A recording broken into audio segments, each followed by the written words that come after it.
이번 시간은 지난 시간에 이어서 일에서의 스트레스와 행복감 세 번째 파트를 보도록 하겠습니다. 지난 시간 마지막에 그 조직 스트레스 모델에 대한 설명을 쭉 하고 내용을 쭉 살펴봤는데요. 사실 이 스트레스는 조직 생활을 하다 보면 뭐 당연히 받을 수밖에 없는 건데, 이제 결국은 이 스트레스에서 가장 중요한 건 예방과 대처가 중요하다라고 볼 수 있어요. 물론 뭐 개인별로 스트레스를 덜 받고 더 받고 하는 그런 차이는 있을 수 있지만, 누구나 다, 모든 사람이 다 스트레스는 다 받게 돼 있으니까 그 스트레스에 대해서 내가 미리 예방을 하고, 또 스트레스가 나에게 닥쳐왔을 때 어떻게 대처를 하느냐가 중요한 요소라고 볼 수 있습니다. 그래서 이 스트레스의 예방과 대처 측면이 중요한 부분이다라고 볼 수 있어요.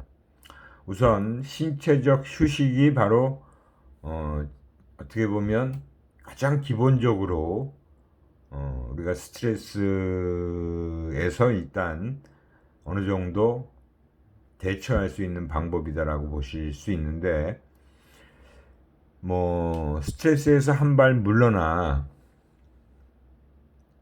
휴식을 취하는 거예요.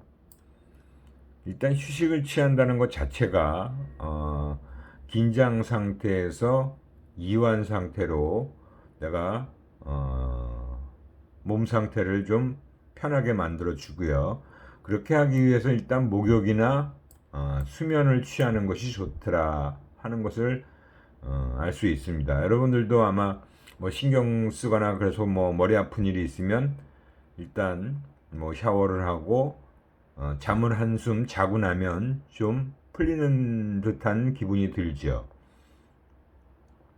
그리고 이제 긴장 이완이라는 것도 필요하다. 어, 적당한 운동. 우리가 사실은 스트레스의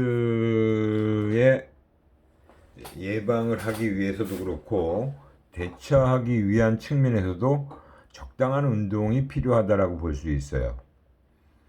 기본적인 오락 활동 같은 것도 기분 전환에 효과가 있죠. 뭐 영화를 본다든가 아니면 뭐 가까운 곳에 여행을 간다든가 그런 식으로 기분 전환을 위한 그런 활동이 오락 활동이라고 볼 수 있어요. 그 다음에 이제 긴장 이완 훈련.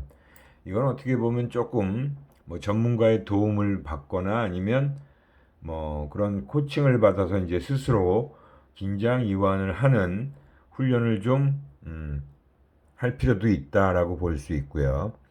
요가나 명상을 통해서도 역시 심신에 대한 수련을 할 수 있는 그런 방법이라고 볼 수 있죠. 그래서 이제 우리 요새 심리학에서도 명상이 최근에 많은 연구가 되고 있어요. 건강 심리학 분야에서 이 명상 관련된 연구를 하시는 분들이 꽤 많이 있다라고 볼 수 있습니다. 그 다음 세 번째가 사회적 지지를 획득하는 거예요. 이거는 이제 자기 스스로 스트레스에 대해서 완벽한 해결이 어렵다라고 판단이 되면 전문 상담가의 도움을 받는 경우가 있을 수 있죠. 정말 힘들 경우에는 전문 뭐 심리 상담가든 스트레스 매니지먼트 전문가든 그런 전문 상담가의 도움을 받아서 내 마음의 힘든 부분을 이야기하고 그런 전문가의 도움을 받아서 조금 해소시키는 그런 부분을 생각해 볼 수 있고요. 아니면 친한 친구나 선후배한테 고민을 얘기하고 어떤 뭐 해결책을 같이 고민해 보는 그런 경우도 도움이 될 수 있다라고 할 수 있습니다. 그 다음에 이제 마지막으로 이제 자기관리법을 체득한다. 업무 관리나 시간 관리 측면에서 자기 스스로 어떻게 보면 이제 자기를 통제해 가는, 또 자기 스스로 컨트롤해 가는 자기 조절이 가능하도록 자기 관리법을 평상시 좀 갖추고 있으면 이런 효율적인 업무 처리 방법 같은 것들, 일에 대한 태도 변화 또는 일에서의 우선순위 이런 것들을 좀 바꿔보는 것이 필요할 수도 있고요. 그 다음에 이제 시간 관리라는 것은 적절한 시간을 분배하고 규칙적인 생활을 해보는 거예요. 사실 규칙적인 생활이라는 게 뭐 특별한 게 아니잖아요. 그죠? 아침에 일정 시간에 일어나서 기상을 해서 여러분들은 지금 이제 학생이기 때문에 학교에 올 때는 일정 시간에 일어나서 아침 먹고 학교에 여유 있게 오고, 뭐 마찬가지로 저녁 취침할 때도 어느 정도 매일같이 규칙적으로 어느 시간대 내에서는 수면을 취하는 그런 규칙적인 생활을 하는 것이 많이 도움이 될 수 있습니다. 뭐 직장 생활을 하다 보면 당연히 규칙적인 생활을 할 수밖에 없게 되는데요. 그것도 평상시 습관이 잘 되어 있어야 이런 규칙적인 생활을 잘 할 수 있겠죠. 이제 지금까지 살펴본 내용이 바로 이런 스트레스와 관련된 내용을 살펴봤어요. 그래서 여러분들도 스트레스에 대해서는 앞으로 여러분들이 학교를 졸업하고 직장에 취직하게 되면 아마 더 신경이 많이 쓰이게 되고 관심을 더 많이 가질 수밖에 없고, 뭐 스트레스와 같이 함께 살아가는 방법을 습득하는 것이 자신한테도 매우 도움이 되는 일이다라고 생각이 들 겁니다. 다음은 이제 마지막 파트예요. 일과 가정의 갈등입니다. 이 부분은 어떻게 보면 이제 우리가 예전에는 일과 가정이란 부분에 대해서 조금 이렇게 좀 구역을 나눠가지고 구분해서 생각했던 적이 많은데요. 지금 상황에서 보면 일과 가정이라는 게 완전히 떨어뜨려 놓고 생각할 수 없는 거죠. 특히 맞벌이 부부가 늘어나고 남편과 아내가 전부 직장을 다닐 경우에 특히 가사 일에 대한 그런 부분에서 갈등이 생길 수도 있잖아요. 그죠? 그래서 아마 이런 사회적 변화라는 것이 굉장히 많이 일어나고, 그래서 그런 사회적 변화가 일에 대한 경험에 미치는 효과를 쭉 연구해 왔다라고 볼 수 있습니다. 직장에서 할 일과 집에서 할 일을 조화롭게 병행해야 한다는 그런 부담감을 느끼기 때문에 갈등과 스트레스를 경험할 가능성이 크더라. 예전에 보통 남자들이 이제 일에만, 직장에만 얽매여 있고 뭐 가정에 대해서는 자기 아내한테 거의 맡기다시피 하고 그러던 시대가 있었죠. 근데 이제 점차 아내들도 경제 활동을 시작하게 됐고, 그러면서 이제 남자와 여자가 각각 다 맞벌이를 하게 되면 이제 가사 분담이라고 하는 것이 굉장히 중요한 또 문제로 대두되잖아요. 그죠? 하여튼 뭐 그런 문제들, 그래서 거시적 수준에서의 변화가 일어나는 부분은 어떻게 보면 뭐 생산 방법이나 과학기술의 발전이나 뭐 광범한 감축, 그거는 이제 기업에서의 문제들이라고 볼 수 있고요. 그 다음에 가정과 관련된 변화를 보면 아버지 역할의 증대, 그리고 어머니의 취업 증가, 평균 수명은 계속 늘어나죠. 굉장히 평균 수명 자체가 물론 여자가 좀 더 평균 수명이 높다라고 할 수 있는데 하여튼 점점 더 길어지고 있습니다. 그래서 일하는 데 있어서의 어떤 심리적 경험의 변화도 많이 나타날 수밖에 없겠죠. 그래서 역할 과부하 같은 경우가 사람들에게 만성적인 과부하가 나타나고 있어요. 대부분의 사람들은 뭐 만성적으로 일이 너무 많어, 일에 치여 살고 그런 식으로 만성적으로 우리가 일이 많다라는 자기의 어떤 그런 걸 초과하는 그런 과부하가 일어나는 경우가 일반적이다라고 볼 수 있는데, 또 직업 불안정도 최근으로 올수록 점점 더 많은 사람들에게 있어서 또 만성적으로 나타나는 부분이라고 봐요. 그죠? 나도 언제 어떻게 저렇게 잘릴지도 모른다, 실직을 하게 될지도 모른다라는 그런 불안정감. 기술적 측면을 보면 뭐 항상 그 직장 다니는 사람들이 새로운 기술을 배워야 돼요. 뭐 어떤 일을 하든 간에. 그죠? 특히 많은 직무들은 그 기술을 그다지 필요로 하지 않는데도 불구하고 뭔가 내가 이 상태로만 계속 끝까지 갈 수 없다라는 또 불안감이 있잖아요. 그래서 사실은 뭐 그렇게 새로운 기술을 모든 일에서 다 배워야 되는 건 아닌데, 그런 어떤 기술에 대한 뭐 새로운 지식에 대한 그런 부분에 대해서 또 부담을 갖기도 합니다. 비정규적 작업이다. 흔히 비자발적으로 행해지고 있다. 그래서 이 항상 하는 일이 아니라 비정규적, 즉 정기적으로 일어나는 것이 아니고 비자발적으로 행해지는 일들도 뭐 갑자기 떨어지는 일이겠죠. 내가 하지 않던 일, 뭐 이런 것들도 해야 되는 경우도 나타나게 되죠. 또 자영업 또는 재택근무.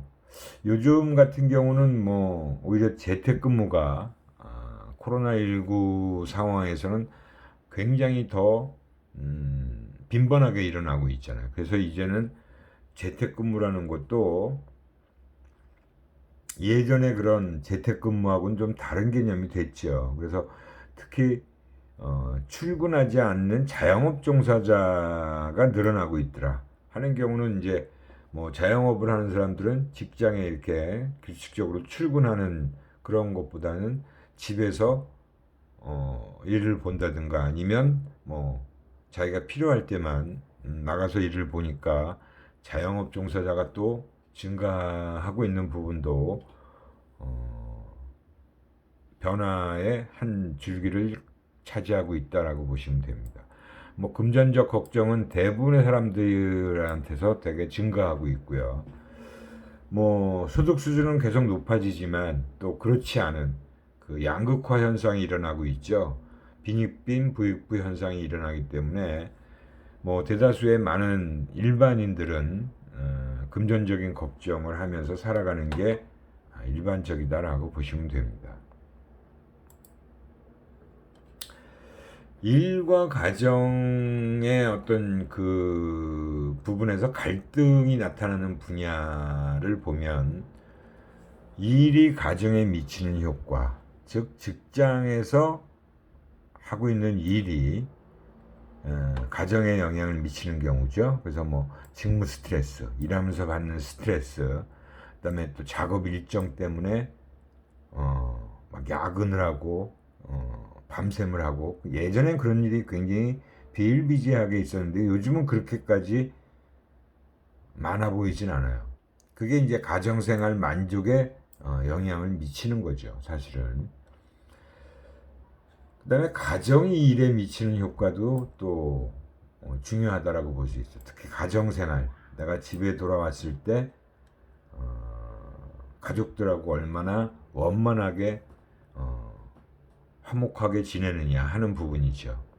그리고 이제 내가 가정에 대한 의무감에 대한 부담, 그거는 어떻게 보면 또 이제 예전처럼 남자 혼자 그런 가정과 가족을 부양해야 된다라는 그런 생각이 요즘은 좀 덜 나타나잖아요. 맞벌이를 하다 보니까. 그래서 가정에 대한 의무감은 오히려 최근으로 올수록 좀 덜 나타난다고 봐야겠죠. 하여튼 이런 가정생활이 얼마큼 원만하냐가 결근이나 지각이나 직장생활 만족에도 영향을 미친다라고 볼 수 있고요. 그 다음에 가정과 일의 상호작용 효과라고 하는 것은 가정생활과 직장생활 간의 조화를 이루느냐 부조화를 이루느냐가 내 인생에 있어서 생활 만족에도 영향을 미치고 그 다음에 또 스트레스에도 영향을 미친다라고 볼 수 있어요. 그래서 사실은 많은 직장인들이 예전에는 막 회사를 무조건 우선시하고 가정을 좀 등한시했던 그런 그 환경이었는데 요즘은 안 그렇다라고 봅니다.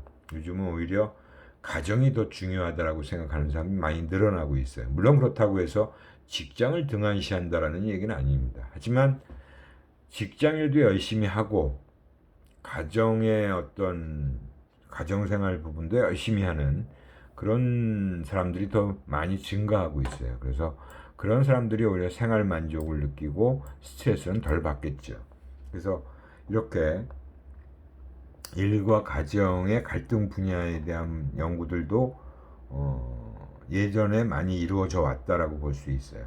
최근에는 조금 달라진 상황 때문에 환경 변화가 많이 있었죠. 그래서 일 과정 관계에 대한 개념 모델로 몇 가지, 이제 세 가지 정도를 얘기하고 있어요. 파급 모델, 보충 모델, 분리 모델. 이거는 뭐 우리 조직 심리학에서 그렇게 크게 중요하게 다루고 있는 내용은 아니에요. 그냥 참고해서 한번 쭉 보시면 좋을 것 같습니다. 파급 모델이라는 건 직장 생활과 가정 생활 간의 유사성 또는 상호 영향력을 얼마나 서로 미치느냐 하는 부분에 대한 모델이라고 볼 수 있어요. 그래서 가정 생활과 직장 생활 만족 간에 정적 상관이 있다라고 가정을 하고 있습니다. 가정 생활의 만족도가 올라가면 직장 생활의 만족도도 올라간다. 정적 관계를 가정하고 있다라는 거고요. 보충 모델이다. 라는 것은 어떻게 보면 컴펜세이션 모델이니까 보상 모델도 되겠죠. 다른 말로 하면 가정생활 또는 직장생활 중 어떤 한 곳의 불만족을 다른 영역에서 보충한다. 그래서 예전 같으면 이게 그래서 좀 지금 시대에 맞지는 않다라고 보여요. 예전 같으면 가정생활이 조금 만족스럽지 못하다 그러면 막 직장생활에 막 몰입을 하고 오히려 막 더 열심히 일을 하고 그러는 경우가 있었어요. 그래서 막 집에 들어가기 싫어하고 야근 더 하려고 그러고 막 쉬는 날도 나와서 일하려고 하고 그런 식으로 내가 직장 생활이라도 열심히 해야지라고 해서 가정에서의 그런 불만족을 직장 생활에서 보충하는 경우. 그래서 가정 생활 만족과 직장 생활 만족 간의 부적 관계를 가정하고 있는 게 보충 모델이다라고 보시면 돼요. 분리 모델은 가정과 직장은 형태, 공간, 기능에서 차이가 있으므로 상호 독립적이다. 별개다. 라고 보는 모델이에요. 그러니까 뭐 가정은 가정, 직장은 직장 이렇게 띄워놓고 보자는 얘기죠. 그래서 여기서는 가정생활 만족과 직장생활 만족 간에 서로 관계가 없는 것으로 가정을 하고 있다라고 보시면 됩니다. 그래서 요즘 같은 경우는 오히려 뭐 이 보충 모델은 예전에 좀 많이 적용될 수 있는 부분이 많았다고 하면 요즘은 분리 모델 또는 파급 모델 쪽으로 더 연결이 많이 된다라고 볼 수 있습니다.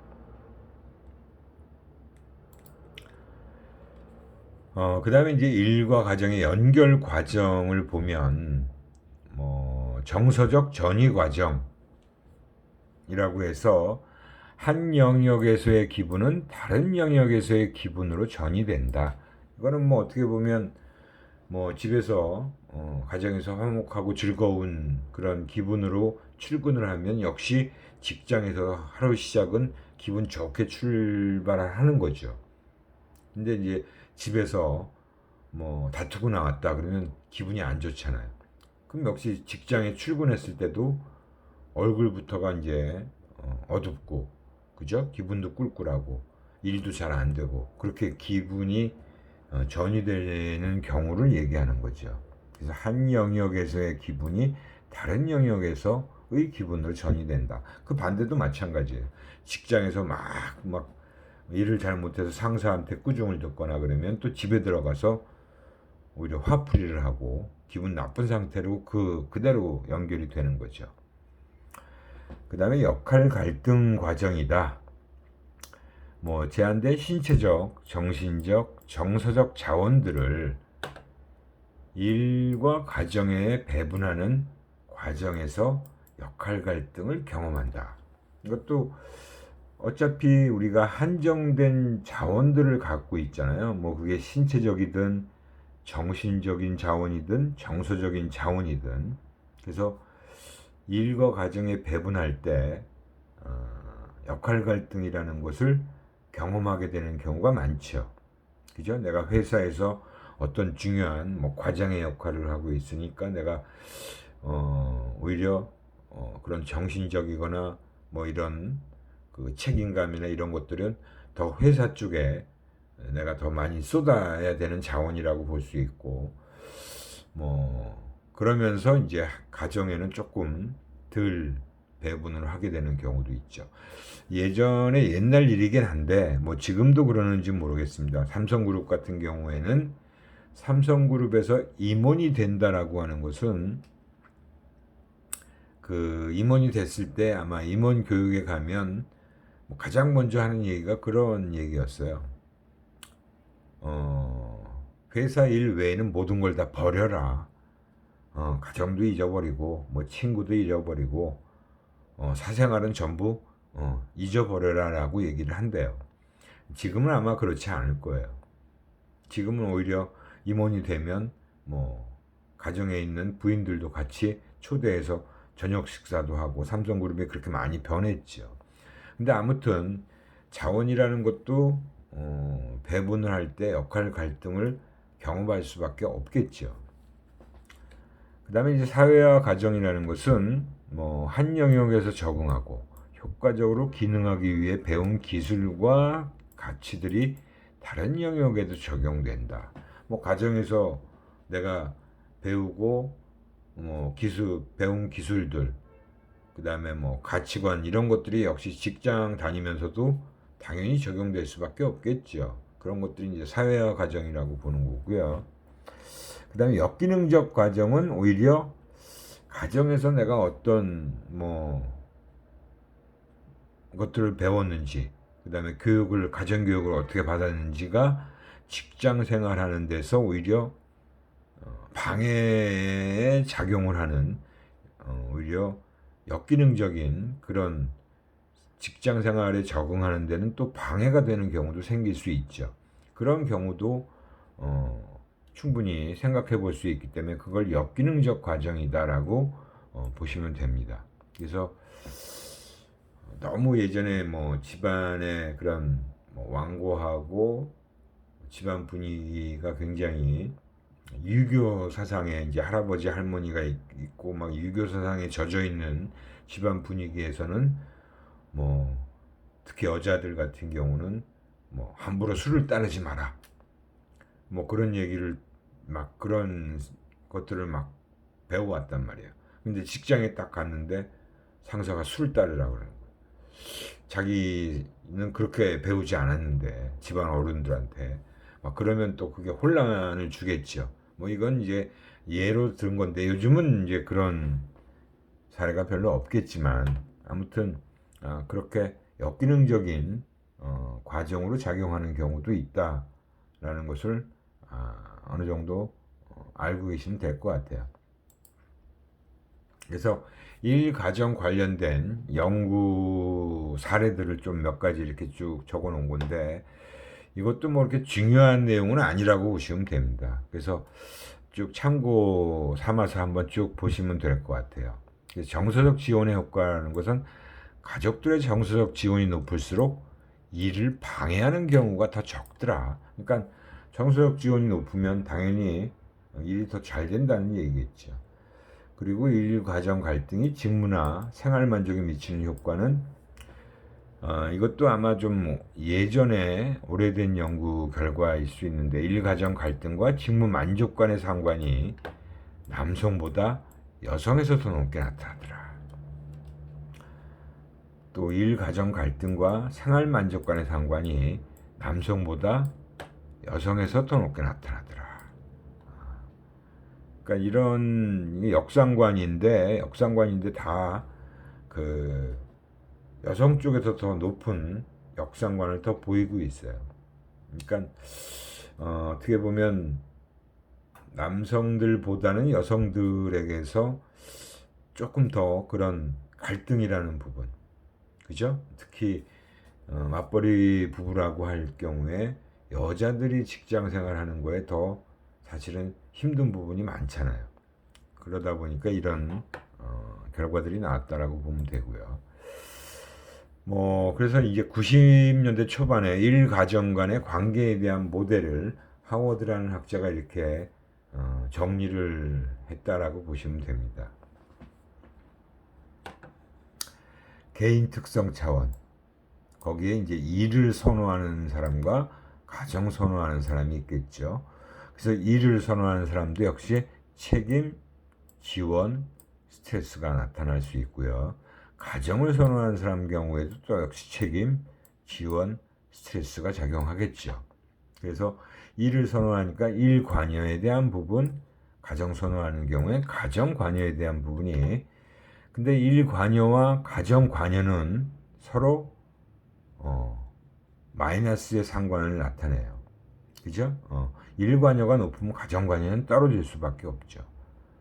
그래서 일 관여가 높은 경우에 일에 대한 만족, 가정 관여가 높은 사람은 또 가정 만족을 중시합니다. 근데 사실은 이게 한 사람이 이런 일과 가정에 대한 부분을 얼마나 조화롭게 가져가느냐가 중요하겠지요. 그래서 일에 대한 관여도와 가정에 대한 관여도도 균형을 이루는 것이 중요하고, 그래서 일에 대한 만족도, 가정에 대한 만족도 할 경우에 사실은 인생의 전반적인 만족도가 높아진다라고 할 수 있는 겁니다. 어느 한쪽의 만족만 높고 한쪽은 낮으면 인생 만족도가 그렇게 높지 않을 거예요. 그죠? 우리 그 프로이트 같은 경우에도 우리 인간에게 있어서 우리 인생에 대한 부분은 일과 사랑이라고 하는 부분으로 구분해서 얘기를 했잖아요. 이 일과 사랑을 균형 있게 조화롭게 가져가는 것이 인생에 대한 만족도가 높아질 수 있다라고 하죠. 일 가정 간의 관계에 대한 모델, 거기서 나온 그 하워드의 연구 결과를 보면 일 관여가 낮고 가정 관여가 높으면 승진에서 불이익을 받는다. 이것도 진짜 예전에 이런 사례가 실질적으로 좀 있었을 것 같아요. 최근에는 이런 부분이 크게 나타나진 않죠. 그죠? 일 관여가 높고 가정 관여가 낮으면 승진에 유리하다. 그리고 전문인으로서 성공을 하더라. 그리고 다른 경력 기회는 상실될 경험이 높아진다. 당연히 그 일에 대한 관여도가 높고 자기 일에만 몰두를 하니까 승진도 잘하고 전문가로서 성공을 할 가능성도 올라가겠죠. 하지만 이제 다른 경력에 대한 기회는 상실할 가능성이 높아진다라고 볼 수 있습니다. 근데 둘 다 낮은 경우, 일 관여도 낮고 사실은 가정 관여도 낮으면 이도저도 아니에요. 직장에서도 그렇게 일을 열심히 하지도 않고 가정에 대한 부분도 소홀히 한다면 그거는 인생에서 가장 적응 못하는 사람이다라고 볼 수 있어요. 이 경우는 아주 최악이라고 볼 수 있겠죠.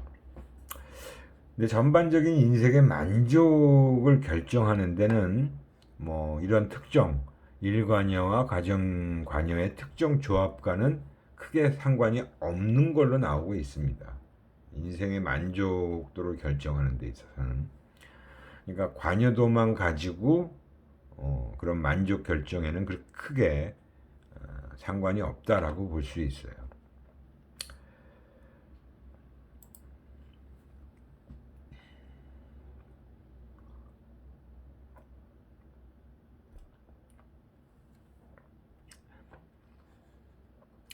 이게 벌써 이제 이 연구 자체가 90년대 초반이니까 뭐 벌써 30년 전의 모형이라고 봐야 되겠죠. 30여 년이 조금 덜 됐지만 지금 상황에서 이런 일 가정 간의 관계에 대한 연구 결과가 나와 있으면 좀 좋은데 최근에는 이런 연구가 많이 안 이루어진 것 같아요.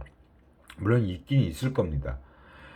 보통 일 가정 간의 이제 대처 방안이다라고 할 수 있는 건 갈등의 원인이, 근데 지금도 갈등의 원인으로는 출산 문제, 그죠? 육아 문제, 양로 문제. 그러니까 이게 지금도 사실은 이 문제는 지속되고 있어요. 하지만 예전보다 그래서 아예 맞벌이를 하는 젊은 부 같은 경우에는 아이 출산을 자꾸 미루잖아요. 여자 같은 경우는 이 육아에 대한 부담을 자꾸 느끼게 되고 그러다 보면 자꾸 출산을 이렇게 미루게 돼요. 그죠? 근데 이제 이런 문제들로 인해서 이제 갈등이 생길 때 대처 방안이라고 하는 것은 많은 직장에서 그래서 아동 양육센터를 회사 내에 설립을 하는 거예요. 미국은 그 당시에 한 1,400개 정도가 이런 직장 내나 근처에 아동 양육센터가 운영되고 있었다라는 거예요. 우리나라도 요즘 보면 뭐 공기업이든 아니면 공무원들이나 아니면 일반 대기업에서도 보면 이런 아동 양육센터 같은 것들을 많이 직장 내에 설치하고 있어요. 뭐 복지시설로 어떻게 보면 세계 최고라고 할 수 있는 구글이라는 회사의 그 예전에 구글 캠퍼스, 미국에 있는 구글 캠퍼스라고 불리는 구글 회사의 내부 그런 환경을 쫙 그 TV에서 한번 방영한 적이 있는데 보니까 정말 뭐 우리가 경험해 보지 못한, 우리 입장에서 보면 아주 환상적인 환경이더라고요. 뭐 점심시간에 아이들과 자기 와이프, 뭐 부인 이런 식구들을 데려다가 같이 식사를 할 수 있어요. 그 회사 식당 내에서. 그리고 아이들은 그 회사에 있는 각종 스포츠 시설 이런 것들을 다 이용할 수 있어요. 수영장, 뭐 농구장, 뭐 부인도 헬스클럽 이런 것들을 그 직장을 다니는 그 사람만 이용하는 것이 아니라 가족들이 다 이용할 수 있게끔 만들어 놨어요. 너무나 좋은 거죠. 아무튼 그런 것도 미국 기업 같은 경우에 있었던 그 아주 특별한, 사실은 구글이라는 회사는 굉장히 특별한 회사라고 봐야겠죠. 세계에서 가장 뭐 인사제도나 그런 복지제도 이런 것이 좋은 회사니까. 하여튼 우리 국내에서도 이런 부분이 많이 늘어나고 있다라고 보시면 되고요. 가족 휴가제도. 그래서 이 그런 출산, 입양, 양육, 간병, 치료. 우리 국내도 자꾸 남자들도 이제 육아, 휴직을 1년 동안 할 수 있어요. 아마 이제는 이 육아 휴직 같은 경우는 2년도 가능하도록 법 개정이 되는 걸로 제가 알고 있는데, 하여튼 국내에서도 이런 그 출산이나 뭐 양육 문제로 인해서 이런 휴가 제도를 더 많이 활용할 수 있게끔 지금 계속 그렇게 바뀌고 있더라. 가정 배려적 인사 정책은 조직 몰입을 높여준다. 가정의 그런 그 문제들을 좀 배려해주는 그런 인사정책을 펼치게 되면 그 장본인들이 오히려 조직 몰입을 더 높게 나타내더라는 거예요. 지금도 아마 그런 부분은 많이 작용하고 있을 겁니다. 양로시설 같은 경우도 직원의 부모들을 보살피기 위한 사내 또는 사회시설. 근데 이거는 이제 미국 같은 경우는 수백 개나 있다라고 하는데 아마 지금 더 많아졌겠지만 우리 국내 같은 경우는 이런 양로시설에 대한 부분은 사실은 회사에서 그렇게 신경을 쓰지 못하고 있다라고 봐야겠죠. 재택근무제도. 재택근무 같은 경우도 사실은 뭐 미국 같은 경우가 더 잘 되어 있겠죠. 근데 우리나라도 이제 최근에는 많이 늘어나고 있는 건 사실이에요. 집에서 일하도록 하는 제도인데 이게 집에서 일을 하려면 그만큼 많은 그 디지털 관련된 그 업무를 처리하는 데 있어서 집에서 업무를 보는 데 있어서의 그런 장치들이 뭐 노트북하고 뭐 모바일만 있으면 다 될 수는 있죠. 근데 좀 더 뭐 화상 회의, 미팅 같은 것들도 할 수 있어야 되고 이런 것들이 이제 국내에서도 지금 많이 활용되고 있다라고 봐야겠죠. 뭐 사원 선발, 교육, 정기적 미팅. 근데 이제 재택근무가 요즘에 이제 대기업들 중심으로 해서 우리 코로나가 아주 심했을 때는 굉장히 직장들도 막 한 달, 뭐 두 달씩 재택근무하는 걸를 원칙으로 하고 직장에 출근을 하지 말라라고 했던 적도 있었죠. 지금도 이제 상황에 따라서는 막 재택근무를 하는 경우들이 생기잖아요. 뭐 확진자가 나온 회사 같은 경우는 회사 전체를 뭐 며칠씩 다 출입 금지를 시키니까 재택근무를 하고 싶어서 하는 게 아니라 어쩔 수 없이 하는 경우도 있어요. 근데 이제 우리나라도 이런 재택근무가 점차 늘어날 것으로 보이기는 합니다. 그 다음에 이제 갈등이라는 것은 맞벌이 가정에 있어서의 갈등이에요. 그 다음에 이제 맞벌이 가정이기 때문에 장점도 있어요. 분명히. 그래서 이런 맞벌이 가정 같은 경우에 갈등은 이제 가정과 일의 갈등입니다. 육아 문제로 인해서 직장 생활에 대한 관여가 떨어지는 경우, 관여가 감소하게 되는 경우, 또 부부 갈등, 육아 및 가사에 대한 부부간의 역할 불균형. 그러니까 뭐 직장은 둘 다 남자든 여자든 똑같이 다니고 있는데 가사 일은 자꾸 아내한테 더 부담을 시키는. 그러다 보니까 역할 불균형이 나타나겠죠. 그러면서 갈등이 생겨요. 근데 요즘은 뭐 남자들도 똑같이 육아도 하고 그러는 남자분들이 워낙 많이 늘어나고 있어서 예전보다는 많이 좋아졌다라고 볼 수 있습니다. 요즘 그렇게 이런 그 맞벌이 부부들이 이런 문제로 이제 갈등을 일으키는 경우는 많이 사라졌다라고 볼 수 있겠죠. 뭐 개인 내 갈등으로서 이제 개인 스스로가 볼 때 뭐 직장 다니면서 집에 오면 또 육아하고 뭐 집안일 하다 보니까 사회적 활동을 할 시간이 부족해지는 건 어쩔 수 없죠. 여가나 사적 시간이 부족해지고요. 그래서 이런 문제로 인해서 개인이 힘들어지는 그런 상황도 많이 있을 수 있다라고 볼 수 있죠. 성역할 정체성에서의 차이에서 비롯되는 그런 문제라고 예전에는 얘기했지만 요즘에는 그래서 이제 그런 맞벌이 부부하는 부부가 많이 늘어나다 보니까 나름대로 그 맞벌이 부부들이 살아가는 방식들을 많이 개발해내고 요즘 TV 광고도 보면 맞벌이 부부의 광고 등장하는 그런 장면들이 꽤 많이 나오고 있어요. 그런가 하면 또 장점도 있죠. 뭐 정서적인 이익은 뭐 둘 다 직장 일을 하면서 서로 그런 자기 성취감이나 자기 존중감 같은 것들은 높아져요. 그죠? 자기 스스로가 그런 성취감을 맛보고 직장 일을 통해서 자기 존중감도 증가시킬 수 있죠. 뭐 물질적 이익이라는 것은 당연히 혼자 버는 것보다 둘이 버는 것이 훨씬 더 낫겠죠.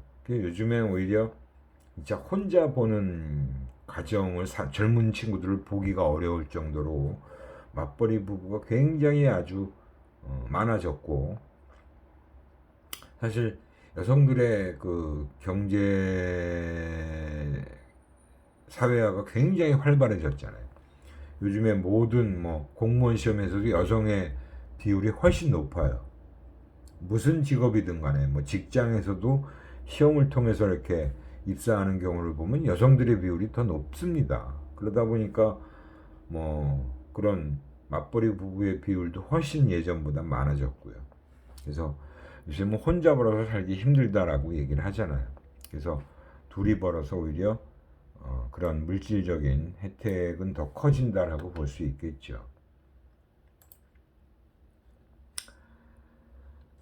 그 다음에 이제 실업의 심리적인 효과는, 이거는 우리가 앞에서도 이제 얘기했던 부분인데, 우리가 앞에서 구조조정, 그 다음에 그로 인한 실업, 이런 부분에 대해서 얘기했는데, 역시 또 이것도 엄청난 스트레스라고 봐야겠죠. 그래서 실업의 심리적인 효과는 심리적인 의미와 경제적인 의미로 나눠서 구분해서 볼 수 있는데, 일의 심리적인 의미는 뭐예요? 일 자체가 가지고 있는 규칙 시간을 부여하지. 아침에 일어나서 출근하고 저녁 때 퇴근하고 하는 그런 규칙적인 시간을 부여해 주는 게 일에 대한 심리적인 의미라고 볼 수 있어요. 가족 이외의 다른 사람들과 또 규칙적인 접촉과 경험을 공유하는 일, 생활에 대한 목표 및 목적을 부여해주고 개인의 지위 및 정체감을 획득하는 것도 이를 통해서 가능해지죠. 활동의 실행이라는 것도 다양한 욕구 충족을 시키고 심리적 행복감을 맛볼 수가 있어요. 그게 일에 대한 심리적인 의미라고 볼 수 있고요. 뭐 경제적 의미는 너무나 뭐 다 알고 있는 내용이죠. 사회적 활동, 독립적 생활 가능, 물질적 선택 가능, 사회 경제적 지위를 획득하는 것. 그래서 재량권의 확대, 자존감의 유지, 심리적 행복감. 이런 것들이 이를 통해서 얻는 심리적인 의미와 경제적인 의미라고 할 수 있어요. 근데 그것이 실업으로 인해서, 실업으로 하루아침에 모든 것이 다 상실된다라는 거죠. 그죠? 아침에 일어나서 출근할 직장이 없고, 그죠? 그래서 보통 예전에 드라마나 이런 데 보면 아버지들이 직장에서 실직을 했음에도 불구하고 집에는 얘기를 못하니까 아침에 일어나서 똑같이 집을 나서는 거예요. 그렇지만 뭐 그냥 공원 같은 데 가서 시간을 보내거나 아니면 도서관 같은 데 가서 시간을 보내거나 뭐 이런 거죠. 아무튼 이런 그 일이 가지고 있는 심리적 의미와 경제적 의미가 실업으로 인해서 다 상실되어지고 연령대별로 반응에 대한 차이는 좀 나고 있죠. 뭐 중년층이 어떻게 보면 이런 실업을 이제 제일 많이 겪게 되는 연령대라고 봐야겠죠. 금전적 소득 상실에 따른 피해가 매우 크죠. 사회적 지위도 상실돼요. 재취업하기도 어려워집니다. 그래서 요즘 보면 뭐 40, 50대 또는 60대 재취업 노력들이 굉장히 많아지고 있고 노년층들도 재취업하려는 그런 비율이 계속 높아지고 있습니다. 여성들 같은 경우는 결혼을 했느냐 안 했느냐 또는 가족 내 주수입원이냐 아니냐에 따라서 조금 차이는 있을 수 있어요. 즉 여성들이 해고를 당하게 되면 뭐 남편이 돈을 벌고 있으니까 좀 덜 파급 효과는 덜하게 할 수도 있죠. 그죠? 어떤 환경에 처해 있느냐. 결혼을 안 한 혼자 사는 여성의 경우는 뭐 똑같이 심각하겠죠. 청년층 같은 경우는 외적 유인 가능성이 높다. 즉 내 자신이 문제가 있어서 실직을 당한 게 아니고 이건 사회가 또는 회사가 문제가 있어서 내가 실직을 당했다라고 생각할 수 있다라는 거예요. 그래서 자율성 및 능력 향상 기회가 감소할 수밖에 없겠죠. 뭐 장기 실업자 같은 경우는 장년층 정신 건강이 악화되고 3에서 6개월 지나면 정신 건강이 매우 나빠지고요. 청년층 같은 경우 3년이 지난 후에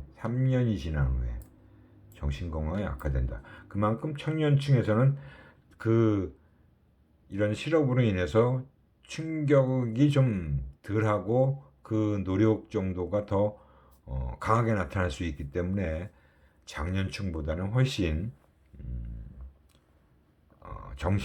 그런 건강 악화 정도는 약하게 나타날 수밖에 없습니다. 아무튼 이런 실업의 심리적인 효과도 물론 굉장히 중요하고 또 신체적인 그 증상, 질병 이런 것들도 굉장히 중요한 부분이라고 볼 수 있어요. 이렇게 해서 우리가 세 차례에 걸쳐서 이 일에서의 스트레스와 행복감에 대한 내용을 쭉 다 살펴봤습니다. 지난 시간까지는 이제 스트레스와 관련된 얘기를 했고, 오늘 이 시간에는 그 일과 가정에 대한 문제에 대해서 쭉 살펴봤고요. 그래서 앞부분이 오히려 좀 중요한 얘기가 좀 많이 있었고, 이 뒷부분에서 한 얘기들은 좀 참고해서 보시면 될 것 같은 내용들이라고 보실 수 있어요. 예, 오늘 시간이 다 된 관계로 다음 시간에 또 새로운 진도로 만나 뵙도록 하겠습니다. 수고 많으셨어요.